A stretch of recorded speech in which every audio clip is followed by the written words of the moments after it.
কোনোখানে মানুষের ব্যবসা বাণিজ্য করতে পারছে না, কোনোখানে কোনো কিছু করে শান্তি পাওয়া যাচ্ছে না।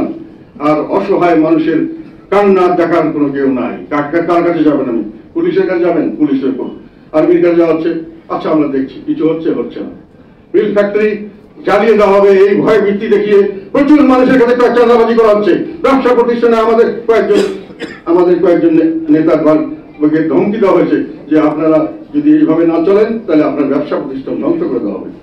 এর চেয়ে বড় ফেসিবাদ আর কি হতে পারে? এর চেয়ে বড় অত্যাচার আর কি হতে পারে?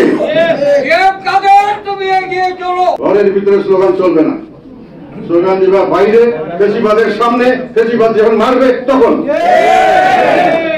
রক্ত দিয়ে ফেসিবাদকে রুখতে হবে। এই ফেসিবাদকে রুখতে হবে রক্ত দিয়ে।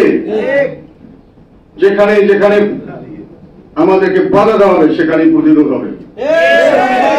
আমি আপনাদেরকে কাউকে আক্রমণ করার জন্য বলছি না, কিন্তু আক্রান্ত হলে আপনারা নিজেকে সেভ করবেন আর দরকার হলে জীবন দেবেন।